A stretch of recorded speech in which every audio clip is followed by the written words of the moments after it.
Người xưa có câu, cứu vật vật trả ân, cứu nhân nhân trả oán. Câu nói này vận vào số kiếp của Trần Bình An quả không sai chút nào. Trong tập dự đoán ở video tóm tắt 8 sự kiện chấn động trong Kiếm Lai 2, chúng ta đã dự đoán về một màn giao tranh nảy lửa của Trần Bình An với Chu Hà, nhưng thực tế còn tàn khốc hơn nhiều.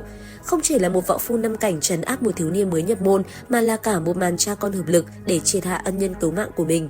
Có phần hơi vô đạo quá không khi mà nam chính của chúng ta vừa ra tay với con gái nhà người ta xong, sau đó quay sang đối đầu với ông bố, rồi đến cuối cùng là cân cả bố lẫn con. Hello, xin chào các bạn đã quay trở lại với review 5 phút. Không để các bạn chờ lâu nữa, chúng ta hãy cùng đến ngay với những diễn biến chấn động trong tập 5 của Kiếm Lai nào. Chu Hà là võ phu năm cảnh, còn Trần Bình An chính thức luyện võ chưa lâu, hiện tại vẫn còn đang ở cảnh giới thứ 2. Vậy thì tại sao lại cần đến cả hai cha con cùng phối hợp để trấn áp Trần Bình An? Giả thuyết được đưa ra là Chu Hà mặc dù đã xuất thủ với Trần Bình An nhưng lại không thật sự mang theo quyết tâm muốn đoạt mệnh thiếu niên này. Có lẽ mục đích thật sự của ông là muốn tiếp cận để khống chế tâm lý con gái mình. Trần Bình An hẳn là cũng nhìn ra điều đó, và hiển nhiên Chu Lập cũng nhận ra. Cho nên thiếu nữ này mới lao vào tấn công Trần Bình An với tư thế lấy mạng đổi mạng. Cô ta muốn ép Trần Bình An phải xuống tay với mình và ép cha mình phải hạ quyết tâm đối với thiếu niên giày cỏ. Như vậy là chưa đủ, Chu Lập còn lớn tiếng. Cha, nếu cha thật sự không thể ra tay được thì ít nhất hãy khống chế Trần Bình An trước, sau đó hãy để cho con lo việc tiếp theo. Hôm nay, giữa con gái cha và Trần Bình An chỉ có một người có thể bước ra khỏi nơi này. Thấy ý định của mình đã bị bại lộ, lại thêm việc càng giao thủ với Trần Bình An, Chu Hà càng phát hiện thể chất của thiếu niên này quá cứng rắn. Điều đó có nghĩa là nếu tương lai thiếu niên này có ý định tính sổ chuyện ngày hôm nay thì sợ là một võ phu 6 hoặc thậm chí là 7 cảnh như mình cũng khó có thể bảo hộ được chu toàn. Chu Lập lại bồi thêm. Cha, việc cần quyết đoán mà không quyết đoán chắc chắn sẽ để lại hậu họa vô cùng. Sau đó thì mọi chuyện giống như chúng ta đã thấy. Cuối cùng thì một người không có lỗi với Trần Bình An lại thành tâm thành ý nói ra lời xin lỗi. Còn kẻ muốn tiện thiếu niên về miền cực lạc ngay bây giờ lại chính là người đó, thật là trớ trêu. Mỗi người đều có lựa chọn của mình và phải có trách nhiệm với hành động đó. Trần Bình An cũng vậy. Từ sau trận chiến với Bạch Xà Hắc Mãng tại Kỳ Đôn Sơn, hắn đã sớm nhận ra trong cơ thể mình có 3 sợi kiếm khí cực nhỏ và hắn có thể điều động chúng không một chút khó khăn nào. Lần đầu tiên sử dụng là để trút ra những uất ức trong lòng. Sau đó, Trần Bình An rất yên tâm, rất thoải mái. Hắn cảm thấy không lãng phí chút nào. Lần này, dùng một sợi kiếm khí để bảo toàn tính mạng, chắc chắn cũng không thua thiệt gì cả. Thế thì sợi kiếm khí thứ 3 phải suy nghĩ thật kỹ trước khi dùng. Nếu lần nào cũng dùng với mục đích thế này thì tự bản thân cũng thấy áy náy. Suy nghĩ trong đầu Trần Bình An chuyển động nhanh chóng, quyết định cuối cùng đã được đưa ra.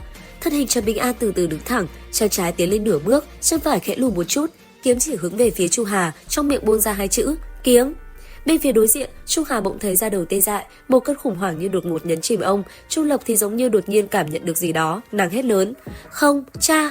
Mọi chuyện đến đây là kết thúc sao? Bỗng lúc này, có tiếng nói của một người đàn ông xen vào giữa tình thế ngàn cân treo sợi tóc. Dưng đều là người một nhà, đánh sát còn ra thể thống gì? Đồng thời, có một bàn tay thô ráp đặt lên vai Trần Bình An, khiến cho tia kiếm khí đang di chuyển nhanh chóng trong cơ thể hắn vốn giống như đại mãng xuất sơn, không gì cản nổi, thì bây giờ đột nhiên giống như tiểu xà gặp sông lớn, có lẽ nên quay về hang ngủ thì hơn. Tiếng nói đó, bàn tay đó chính là của A Lương. Không biết ông chú này đã quay về đây từ lúc nào, lại còn chặn vào đúng lúc mà Trần Bình An sắp xuất kiếm nữa chứ.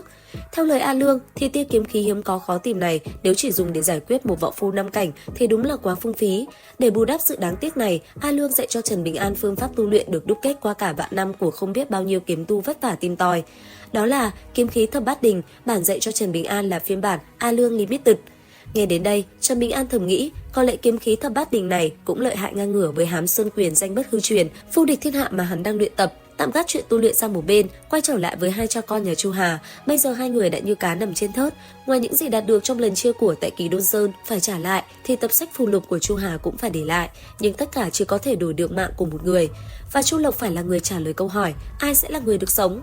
Đến lúc này thì ả ta đã lộ bản chất khắc bạc từ sâu trong tiềm thức. Con nhỏ này biết chắc chắn cha mình sẽ hy sinh vì mình và cũng thản nhiên chấp nhận điều đó.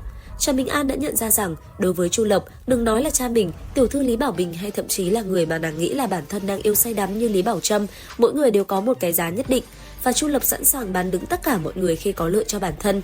Đây chính là lý do mà Trần Bình An nhất quyết muốn cho Chu Lộc bay màu, tiếc là đến cuối cùng hắn cũng không thể thực sự xuất thủ trước tình cảm của người phụ thân là Chu Hà. Về sau, hai cha con nhà này vẫn còn xuất hiện và Chu Lộc sẽ chỉ càng bạc bẽo hơn mà thôi, các bạn hãy chờ xem nhé. Trong lúc Trần Bình An còn đang ngơ ngác về sự kiện lần này, chúng ta cùng đảo qua tình hình phía Lâm Thủ Nhất một chút. Tranh thủ lúc A Lương bận đi xem cái lưới mà triều đình Đại Ly dệt nên có gì lợi hại hay không, thì Lâm Thủ Nhất lại say sưa đọc cuốn sách Vân Thượng Lang Lang Thư.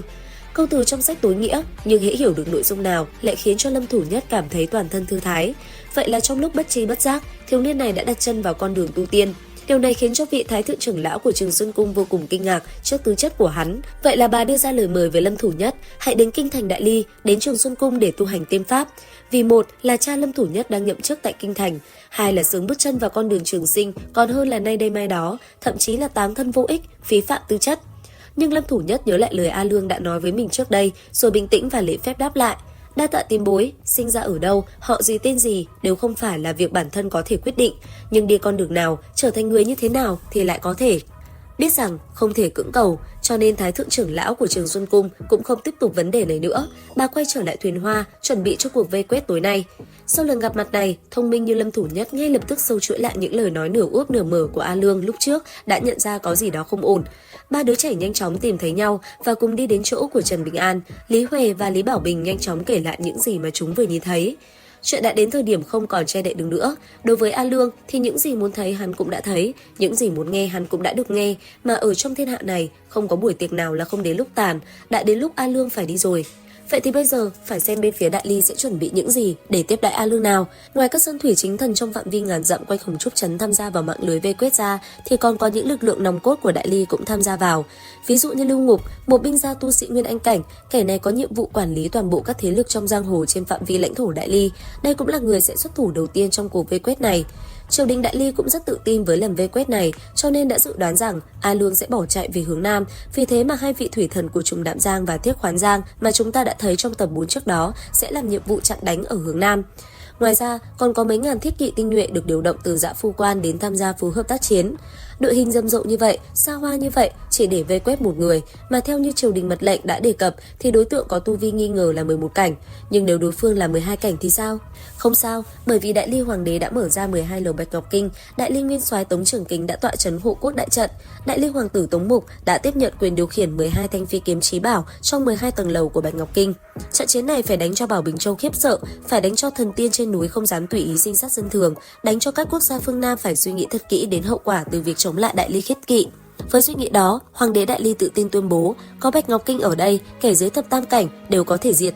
Liệu rằng đại chiến An Lương và triều đình Đại Ly sẽ diễn ra như thế nào? Đừng quên nhấn like, đăng ký kênh và bật chuông thông báo để không bỏ lỡ những diễn biến hấp dẫn nhất nhé. Mình là Review 5 phút, xin chào và hẹn gặp lại.